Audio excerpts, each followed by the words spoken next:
Hey guys, welcome back to another episode of Hometown Commander, where we are doing another brew video, where we get to try and outbrew other magic deck builders, and see what sorts of crazy stuff we can come up with.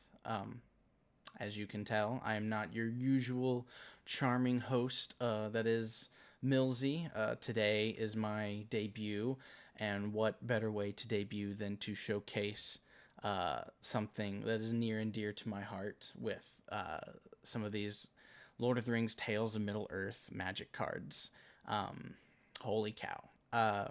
As some listeners may know, I am a diehard fan of the Lord of the Rings in general. Um, Books, movies, anything that I can get my hands on for Lord of the Rings is something that I'm about. I'm even the one who got Millsy to watch the Lord of the Rings for the first time, very almost unwillingly, and I had him sit through the full marathon of the three movies back to back to back, extended cut. So he owes that to me. And any sort of enjoyment that he gets out of this series is due in part to me. Um, but yes, wow, these cards, man, they've done so many things right with this set. So many great characters that we get to see. So many great events being referenced. Uh, so much flavor present in so many of the cards. Um, just I can't it can't help but bring a smile to my face. So today we're going to have my debut be a upgrade of sorts of the Food and Fellowship precon that came out with the launch of the series of the set. Um, so as far as the deck building that I do, especially for um, the Lord of the Rings cards, I really wanted to keep things lore accurate, lore friendly, as much as possible. I, you know, I know that there are a lot of cards that play into the archetypes that are present in this deck, that are outside of this set, but I couldn't bring myself to do it. I wanted to keep things true to, the Lord of the Rings, and I don't, for this deck, I think there's not a single card in here that is not from the set, apart from some lands. But yeah, I believe every single card that's in this deck that I made is from either the commander set or the main set. Um, that's not to say that every one that I've done is that way. We'll get to see some other when we do the humans list next week. You'll see that I did add some other things that are outside of the main set. But for this one, I couldn't find anything that fit the flavor that still worked with the theme. And yeah, I wanted to work within the set itself just to keep things as thematic and lore accurate as possible. So what we have here is the Food and Fellowship deck. What is it about? We've got Frodo, Adventurous Hobbit, and Sam, Loyal Attendant as our partner commanders. So if we read those, we'll see what they're about. So Frodo is a white-black legendary halfling scout with vigilance. Whenever Frodo, Adventurous Hobbit, attacks, if you gain 3 or more life this turn, the ring tempts you. That's a new mechanic that got brought in, and we can look into that a little later. Then, if Frodo is your Ringbearer and the ring has tempted you 2 or more times this game, draw a card. And then Sam has, at the beginning of combat on your turn, create a food token. It's an artifact with 2 tap, sacrifice its artifact, you gain 3 life. So we see already how that plays into Frodo's ability of how we want to gain the 3 life to start getting some of that card draw. And then the abilities of food you control cost 1 less to activate. So instead of food costing 2, food's just going to cost 1 to activate and gain that 3 life. So I kept the face commanders for this because, I love getting to see these 2 wonderful hobbits, these 2 wonderful characters pilot their own deck, to see them take the spotlight in this. And I think this energy that they have is pretty cool. I'm very interested in getting to play this at the table and seeing just how well things go, how well the synergies end up playing out. But let's start, as Millsy does, with the lands. Let's take a look at our land base. I'm running quite a few basic lands, again, just because I wanted to try and keep things decently thematic. I wanted to, there's a bunch of cards in this color scheme of green, white, black that are named after specific locations. I could have put those in here. I believe one of the triomes, like I could have put in, but it would have, for me at least, it would have broken the immersion a little bit. So we see maybe a bit more basic lands than I would normally put into a 3-color deck. But we've got some very appropriate. We've got the lands and relics, box topper cards. We've got Bag End, which is a reskin of Horizon Canopy. We've got the Barrow Downs, which is a reskin of Bajuka Bog.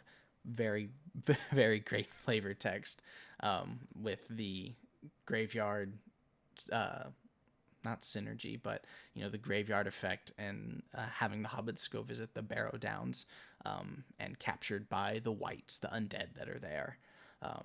Love the tie-in there. So apart from that, I guess we did throw in the Innistrad land here, the Czech land. But I realized I was running out of white and black lands. I needed a little bit more representation there. So between that and the Bountiful Promenade, those are the only two that are not from this set. Bountiful Promenade works because there's lots of very pretty gardens, very pretty nature areas that are cultivated heavily, especially in the Shire. So I figured that would work. We got things like Canopy Vista. We've got some the Painlands with Caves of Koilos and Brushland. The Command Tower, of course. Evolving Wilds to search for some of those plentiful basic lands that we have. Normally, I would probably run one more land, but when I initially brewed this deck, I had it at originally like 130 cards, so I had to cut and cut and cut and cut. And eventually I ended up cutting one land. I think it was a basic land. So normally I would want to run more, but I think because a lot of our creatures and a lot of our cards are a bit lower CMC, I think we can get away with it, especially with some of the ramp that we have in here, and the card draw that Frodo will potentially give us. I think it'll be okay at the end of the day. So moving on to enchantments, we've got a few here, again, all from the main set. We've got Call for Unity. At the beginning of your end step, if a permanent you control left the battlefield this turn, put a Unity counter on Call for Unity. Creatures you control get +1/+1 for each Unity counter on Call for Unity. So, the foods that we make with Sam and a bunch of the other cards that are in this deck, foods will be everywhere, and we want to sacrifice those foods to get the life gain or for some other kind of payoff. So this is incremental power gain on our creatures, power and toughness gain on our creatures, that kind of sneaks in, and eventually can potentially give us a pretty big board. Call of the Ring, very thematic here with Frodo there clearly being tempted by the ring itself. At the beginning of your upkeep, the ring tempts you. Whenever you choose a creature as your Ringbearer, you may pay 2 life. If you do, draw a card. So yes, we also want to have the ring tempt us several times so that we can fully get Frodo's ability and start getting that card draw. So that when the ring tempts you, it's a kind of an incremental anthem emblem effect that you get. That your creature that you select gets. I believe the first time it happens, you pick a creature you control. That creature is legendary, and it becomes your Ringbearer. And so long as it's your Ringbearer, it's legendary. Then when the ring tempts you again, whenever your Ringbearer attacks, you can draw a card and then discard a card. And then also for your Ringbearer, for the first ability, while it's your Ringbearer, it cannot be blocked by creatures with less power Like, it can only be blocked by creatures with less power than your Ringbearer. So when we go up here and we see Frodo as a 1/3, if we have him as our Ringbearer, it's very likely that he can get through without being blocked, or at the very least he can survive getting blocked. So we can get that attack trigger and not worry too much about losing one of our commanders. So then, yes, the second time you get tempted by the ring, you draw a card and discard a card. At the third level, any creature that blocks your Ringbearer, your opponent has to sacrifice one of those creatures that blocks your Ringbearer. If it's just one, your opponent has to sacrifice it at the end of combat. If it's multiple, then your opponent picks one to sacrifice. And then finally, at the fourth and final level, every time that your Ringbearer attacks, you burn each of your opponents for 3 damage. So that's a great thing to try and build up towards with this deck, and just keep swinging in with Frodo to eventually get up to that burn damage. But moving on, we have Of Herbs and Stewed Rabbit. This is a fun saga that is part of the new set. Chapter 1 is put a +1/+1 counter on up to 1 target creature, create a food token. Great, we love food. Draw a card, create a food token. We love both of those. And then the final chapters create a 1/1 white halfling creature token for each food you control. Ideally, we will be swimming in food. So this is a great way to get a bunch of creatures to fill up our battlefield, and get a bunch of blockers or a bunch of attackers. Sanguine Bond, a fun, great reprint. Whenever you gain life, target opponent loses that much life. Again, this is a life gain deck. We want to be gaining at least 3 life every turn. So boom, we ping an opponent for 3 life every time we do that. Shortcut to Mushrooms. When Shortcut to Mushrooms enters the battlefield, the ring tempts you. We want to be tempted as much as possible. At the beginning of your end step, if a permanent you controlled left the battlefield this turn, put a +1/+1 counter on target creature you control. Again, kind of similar to Call for Unity over here. We will be getting rid of those food tokens left and right, at least once a turn, ideally. So, boom, put a +1/+1 counter on something. Incremental gain. All right, moving up to the artifacts. We've got some standards like Arcane Signet and Soul Ring. Trading Post is a fun reprint that we will pretty much just exclusively be using for that very bottom ability, which is pay 1, tap, sacrifice an artifact, draw a card. Or we can even use it for the top ability, where it's 1 tap, discard a card, gain 4 life. There you go. That helps us with Frodo. But yeah, it's very likely we'll be using the bottom ability a lot just to get some extra card draw.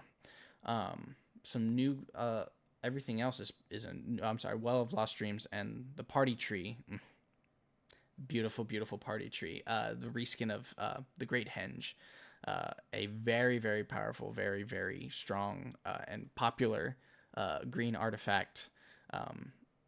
Again, so the Party Tree ties in with Bilbo's Birthday, which is the very start of the Fellowship of the Ring, the first book. And the Party Tree is where there is the center of Bilbo's party as he turns 111. So this is this is an auto include. I know that we don't get a whole lot off of that first ability where the spell costs X less to cast, where X is the greatest power among creatures you control. A lot of our creatures don't have too much power, but I couldn't not put the Party Tree in, as it's such a staple for all the Hobbits and Hobbiton, and a place where that everybody knows and everybody enjoys. So yeah, apart from that, and Arcane Signet, Trading Post, and Soul Ring, everything else is a new card. We have Bilbo's Ring that says, as long as it's your turn, equipped creature has hexproof and can't be blocked. Whenever equipped creature attacks alone, you draw a card and lose 1 life. We get to equip it to a halfling for just 1, and anything else that we want to equip it to costs 4. So yeah, can't be blocked, hexproof. What's not to love? Put this on one of our commanders or another big powerful creature that we want to sneak in. I imagine that we'll be attacking with Frodo alone more than once, more than a few times. Get that card draw. Life is a resource. If you're not using your resources, what are you doing? Field Tested Frying Pan is another equipment that we can put onto a creature for an equip cost of 2. When it comes into the field, we get to create a 1/1 halfling and automatically attach this to that halfling. And then the equipped creature has whenever you gain life, this creature gets +X until the end of turn, where X is the amount of life you gained. We're hoping to gain a lot of life, put it on something big, swing it through, especially if you got Bilbo's ring or something else attached to it that's going to make it easy to get through. Hit for a lot of damage. Lembas is an artifact food, so it fits in very nicely. It has the same effect of food in that second line of text there. But when it enters the battlefield, you get to scry one and then draw a card. That's very nice. And then the final text there is when Lembas is put into the graveyard from the battlefield, its owner shuffles it into their library. Yeah, that's fun, sort of tying into the rejuvenating effect that Lembas has and the filling effect that Lembas has on its eater, where a small bite of Lembas is enough to fill the stomach of a grown man, even one of the very, very hungry, food-loving hobbits. So this is, I think this is a great lore and mechanic add. Mithril Coat is another equipment that we have that has Flash, Indestructible, and when Mithril Coat enters the battlefield, attach it to target legendary creature you control. The equipped creature has Indestructible. We love equipment that just automatically attaches itself. You don't have to pay the equip cost. Any way we can cheat on that equip cost, I'm all about. This is also very lore friendly with Bilbo towards the end of The Hobbit was given a coat of mithril by Thorn Oakenshield. Mithril being a very the strongest metal, the shiniest metal, coveted and treasured by the dwarves and everybody for its power, its strength, its durability. There's nothing like mithril in all of Middle-earth. And this coat is supposedly greater than the worth of everything in the Shire and the land that it is. So Frodo is given this by Bilbo after he meets up in Rivendell. So Frodo has this throughout most of his journey. And so putting this on Frodo makes a lot of sense for the lore. The One Ring, because Frodo is carrying the One Ring. He is the Ringbearer. He is the one who volunteered and is tasked with destroying the One Ring in the fires of Mount Doom. So we had to put the One Ring in here. It has Indestructible. When the One Ring enters the battlefield, if you cast it, you gain protection from everything until your next turn. At the beginning of your upkeep, you lose 1 life for each burden counter on the One Ring. You can tap it, put a burden counter on the One Ring, then draw a card for each burden counter on the One Ring. Again, I'm okay with taking a little ding of life here and there to draw some cards, especially since this is a life gain focused deck. We're okay with taking a hit here and there to draw some cards, because we can make up for it. We can balance it out, no problem. And then Well of Lost Dreams is a great artifact, where again we can turn the life we've gained into card draw. Okay, let's look at the instants and sorceries. Got a great reprint of Anguished Unmaking in the precon. I'm certainly not going to say no to that. It's a great piece of removal. Any non-land permanent, exile it, and you lose 3 life. Cool. We can gain that back sacrificing just 1 food. Bombadil's Song. The Hobbits run into Master Tom Bombadil, who is an incredibly enigmatic man, hobbit. We not even Tolkien knew who he was. He specifically wrote Tom Bombadil to be incredibly enigmatic. But he comes in, he sings his song, he saves the day, he saves the hobbits on at least, 2-3 occasions, with just the power of his song. And yeah, Tom Bombadil is an amazing character to see written in the books. So something gets +1/+1 and gains hexproof until end of turn, and the ring tempts you. We like all of those things at instant speed, 2 mana. Great, we can save a piece that's being targeted if it doesn't already have hexproof or some way to evade being targeted. Boom, it's protected for another turn. Go for the Throat, destroy target non-artifact creature. We want some removal in here just in case things get out of hand. Hobbit Sting. Yes, Sting is the sword that, again, Bilbo gets in The Hobbit, and it's his sword throughout most of his adventure that, again, he gives to Frodo as Frodo starts his. It is a dagger of elvish make, but it's big enough for a hobbit to be a full sword. And it is a special sword that glows blue whenever orcs or goblins or similar creatures are nearby. As sort of as part of the magic that the elves weaved into it, as part of their cold blue hatred for the orcs and the goblins and the Dark Lord. So we have a bunch of food. Hopefully we'll have some creatures. For 2 mana, potentially getting to deal, I can easily see this dealing 6, 8, 10, 12 damage easily for 2 mana. That I think that's a great deal. Mortify, another great piece of removal. White, black, Orzhov colors have some of the best removal in the game. For 3 mana, destroy target creature or enchantment. Boom, we love it. Path to Exile, more removal. Exile something, and then that player gets basic land onto their battlefield tapped. Second Breakfast. Yes, the much joked about, often memed Second Breakfast. Up to 2 target creatures each get +2/+1 until end of turn. Create a food token. This card doesn't blow me away, but I can't not put it in. The Hobbits have 6 meals a day at least. Second Breakfast is one of them. If we're eating food in a deck that has a bunch of halflings, you can't skip on this. It's not a super impactful card, especially for 3 mana for what it does, but we do get a food. We get a little bit more strong creatures. I just can't not put it in. And then we have our sorceries. We've got some ramp with Cultivate, Farseek, Many Partings, Rampant Growth, and I think it's just those 4. I'm sorry. Cultivate, Farseek, and Rampant Growth being very typical traditional green ramp spells that get us lands out onto the field. I especially like the inclusion of Farseek, since we do have 2 other colors apart from green, so we can go pick either Plains or Swamp, whichever one we're missing more of. Go grab that. That's great. Yeah, Cultivate and Rampant Growth are great. Many Partings is a great new card. I love this so much. For 1 mana, go grab a basic land, put it in your hand, and then create a food token.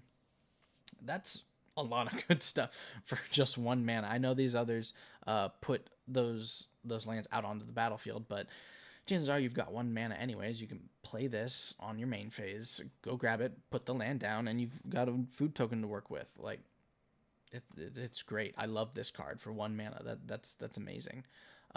We've got the board wipe of Dusk and Dawn and Fumigate. Fumigate helps us gain some life.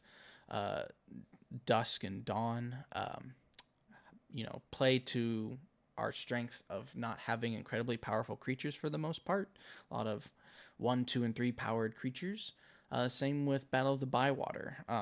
We destroy all creatures with power 3 or greater, and then for each creature,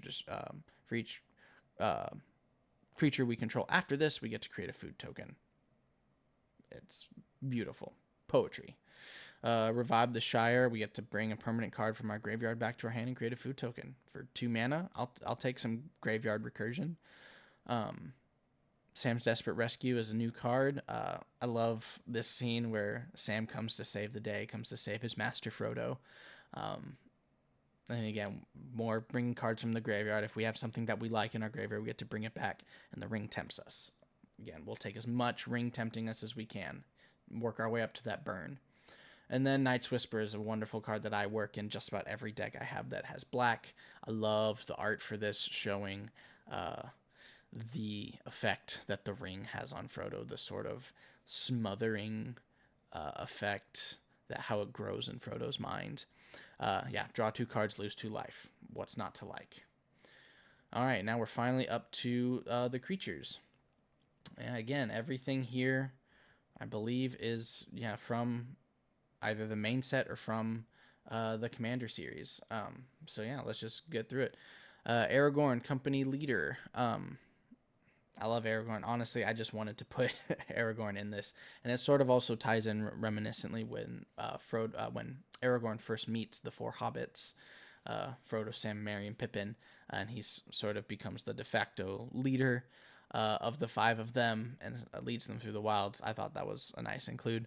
Whenever the ring tempts you, if you choose a creature other than Aragorn, company leader, as your Ringbearer, put your choice of a counter from among First Strike, Vigilance, Death Touch, and Lifelink on Aragorn.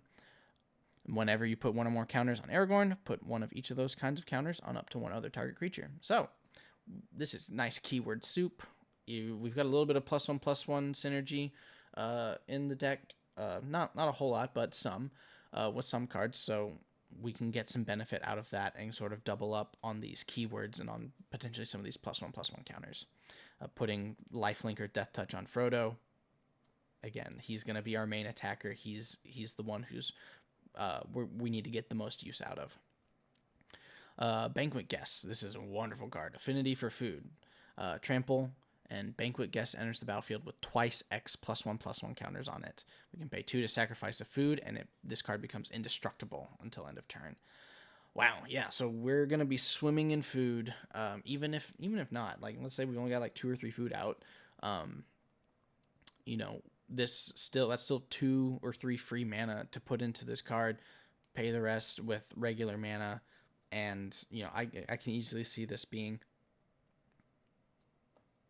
a 6/6, an 8/8, 10/10 with trample and the option for indestructibility. Man, like this is going to be a steamroller. Moving on to one of my favorite cards in this whole Lord of the Rings set. Just for the lore and flavor alone, we have Bilbo Birthday Celebrant. He says if you would gain life, you gain that much life +1 instead. Cool, we like that. We'll take some extra life. Why not? But the second part is amazing. For 2 and Abzan colors, we can tap and exile Bilbo Birthday Celebrant. Search your library for any number of creature cards, put them into the battlefield, then shuffle. Activate only if you have 111 or more life. Okay, getting to 111 life is not going to be easy, even in a commander game where we start with 40. But the fact that they are tying in his 11st birthday, a very admirable age among hobbits, brings joy to my heart in a way that few of the other cards have. Again, getting to that 111 life is going to be pretty hard. It's going to be pretty rare if we get to activate that ability, but oh my goodness. That's great. I just love that. I had to include it. Bilbo's the one who's, because of his adventures and initially finding the ring in Gollum's cave in The Hobbit, he's the one who started the adventure, and this card plays into that. Good old Butterbur, Bree Innkeeper.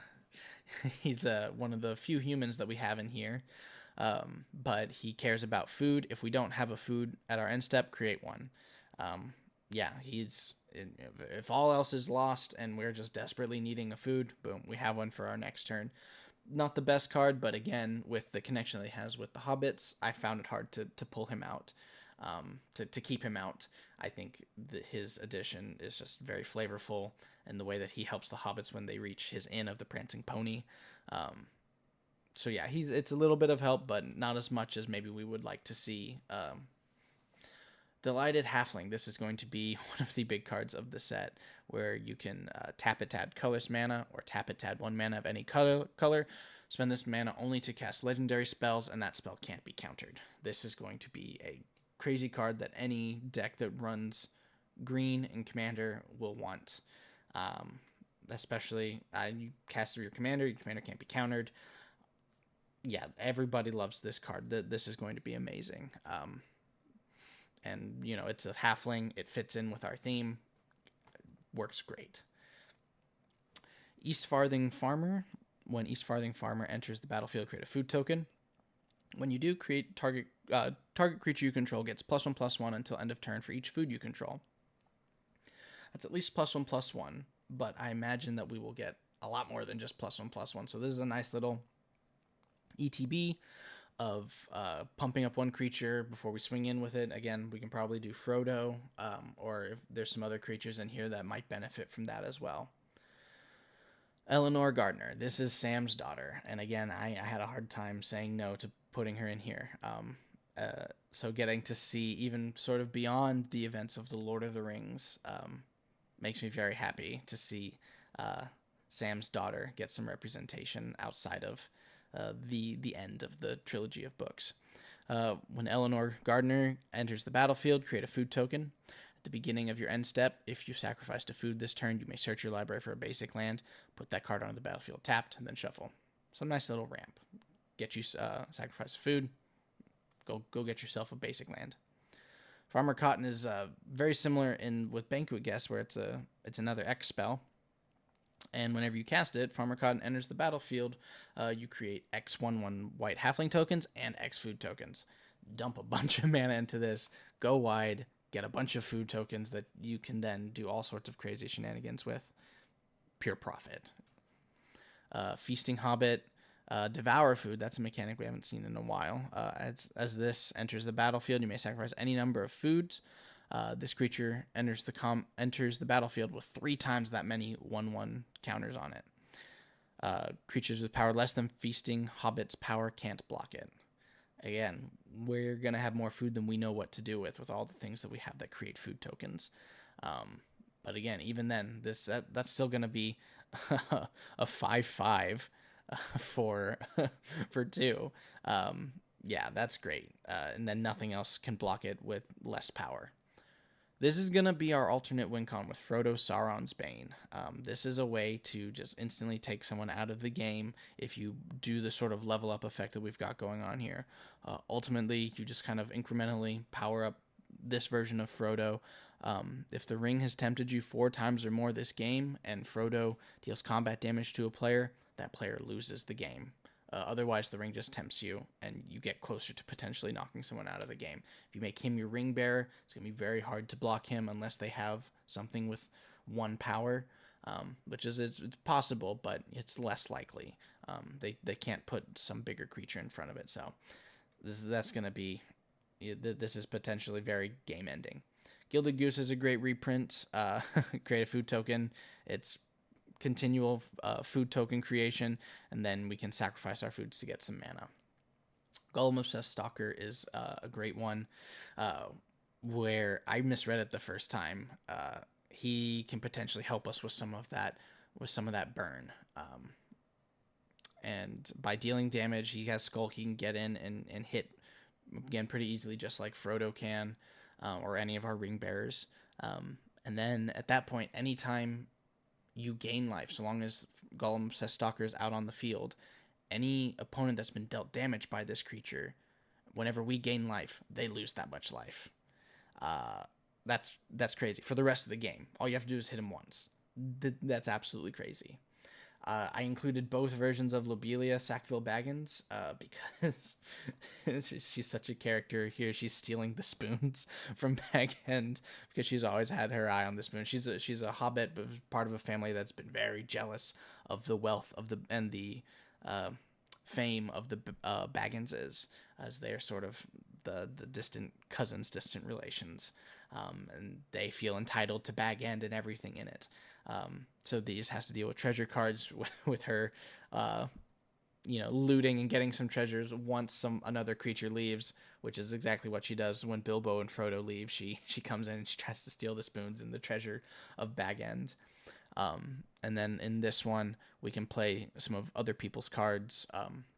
Whenever she enters the battlefield, everybody, each of your opponents exiles a card face down, and then you get to sacrifice an artifact, and then you get to play those cards, or have each opponent burn for 2 life and you gain 2 life. Lotho Corrupt Sheriff. Every time a player casts their second spell, you lose 1 life, create a treasure token. Again, we don't care about losing a little bit of life. Give us them treasure tokens. Meriadoc Brandybuck. Whenever a halfling, 1 or more halflings you control attack a player, create a food token. More food. We're pretty much always going to be attacking with Frodo whenever we have the chance. Let's get that food. Second Mary card. Whenever 1 or more artifacts enter the battlefield under your control, create a 1/1 white soldier token with lifelink. This ability only triggers once per turn. So we had the opportunity to have Merry and Pippin, both with the subtitle of Warden of Isengard, be our other commanders, as well as Bilbo. I just didn't necessarily. The play line for having both of them be the commander is a little bit more straightforward, but ultimately it just didn't resonate with me as much as having Frodo and Sam and their synergy. Because Pippin over here we can pay 1, tap him, and create a food token. Well, an artifact enters the field when we do that, so we get to create a 1/1 white soldier with lifelink.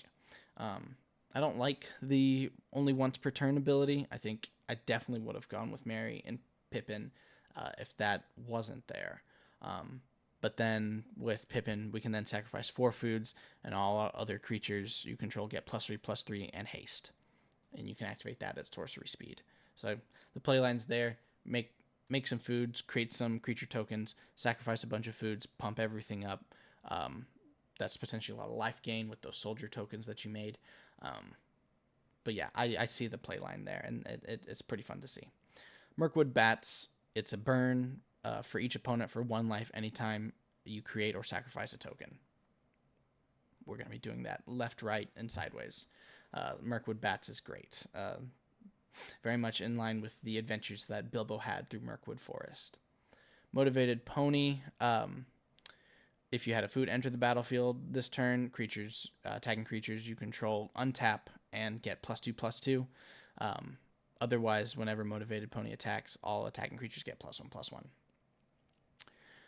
Peregrine Took. If 1 or more tokens would be created under your control, create those tokens plus an additional food token. So yeah, double food tokens. If we're making treasures, we get treasure and a food. Pippin's just a hungry boy. He needs his food. Prize Pig is a mana dork that we can tap to add 1 mana of any color. Whenever you would gain life, put that many ribbon counters on Prize Pig. Then if there are 3 or more ribbon counters on Prize Pig, remove them and untap it. So we potentially have ways to tap him several times and keep getting that mana of any color that we want. Rapacious Guest has Menace. Whenever 1 or more creatures you control deal combat damage to a player, create a food token. Man, again, that's pretty much going to be another free food token. Whenever you sacrifice a food, put a +1/+1 counter on Rapacious Guest, just gobbling it all up. Getting bigger and bigger. When a Rapacious Guest leaves the battlefield, target opponent loses life equal to its power. Yeah, so eventually this is just going to be so big that, you sometimes you eat so much you burst, and then that's what this is going for. Good old Rosie Cotton, the Hobbit that Sam fancies quite a lot. Legendary creature that says, when Rosie Cotton of Southland enters the battlefield, create a food token. Cool. Again, lots of things making food tokens. Whenever you create a token, put a +1/+1 counter on target creature you control other than Rosie.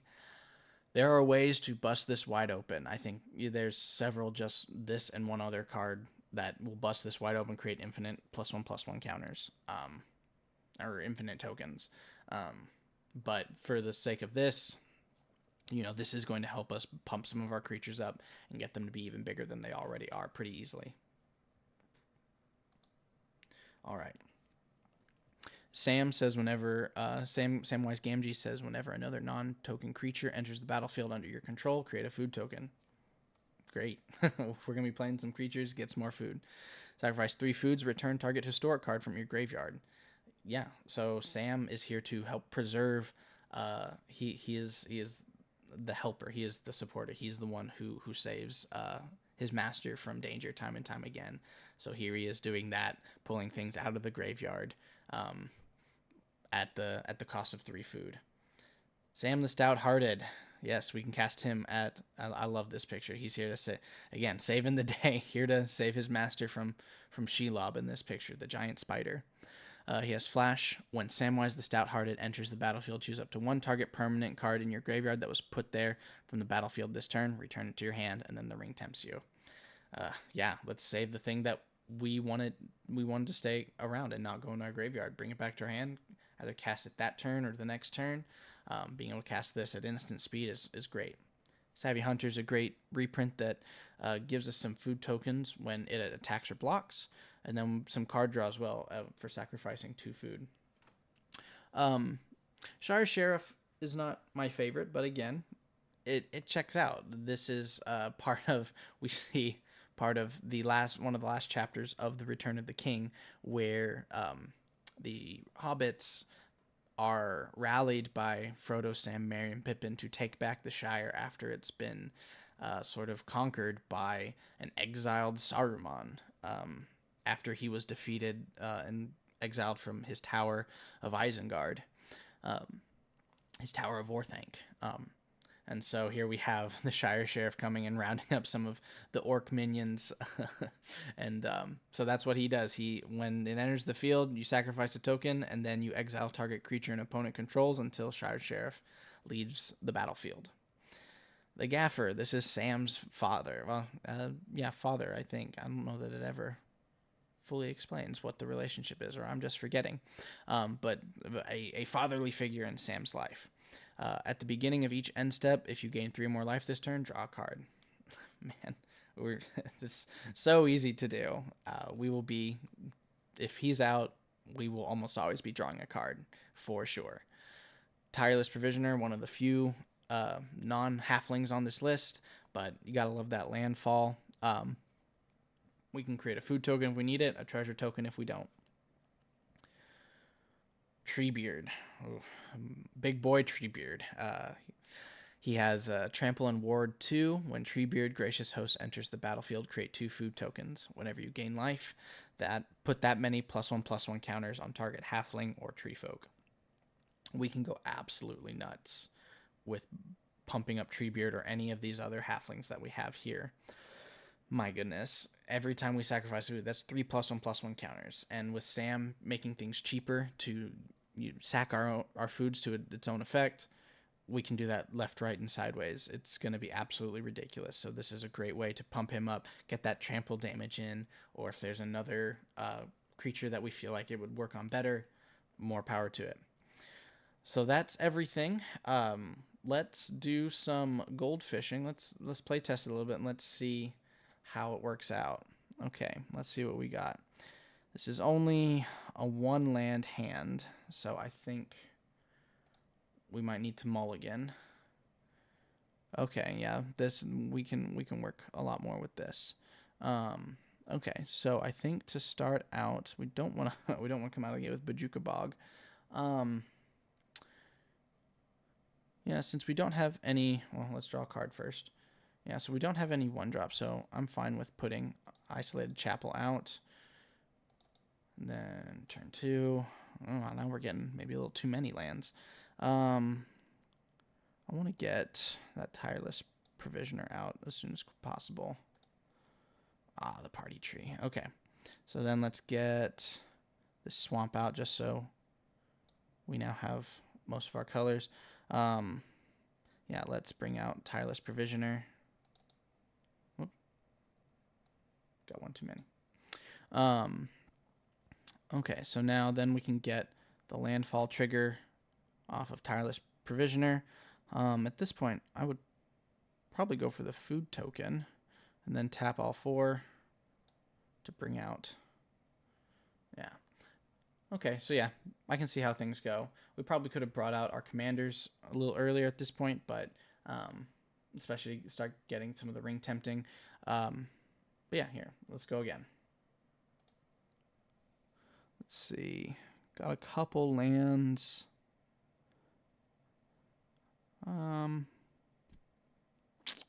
This is a little on the risky side.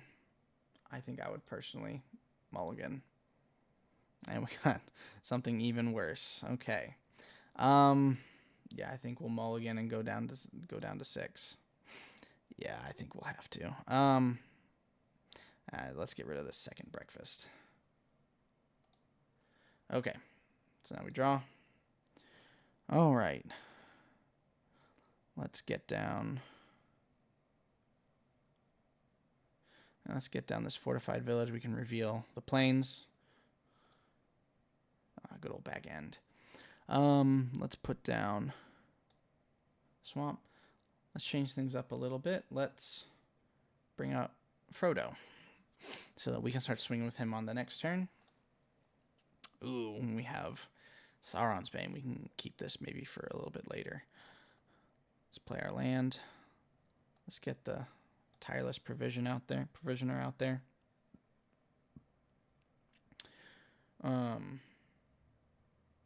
Actually, no, we wouldn't do that. We'd want to get Sam. And then we would swing. Maybe get that 1 damage in there. Okay. Then we would do the Tireless Provisioner. Fortunately, that comes in tap, so we can't do anything with the food just yet. Okay, yeah. So I'm seeing how this plays out. It's maybe a little, some of these hands may be a little slow at first, but, you know, sometimes that's just the way it goes. The hands don't play out exactly the way that we want to. But yeah, thanks for watching, guys. Hopefully you enjoyed this. And hopefully we'll get to see you next time as we start to cover more and more of these Lord of the Rings cards and the fun decks we get to make with them.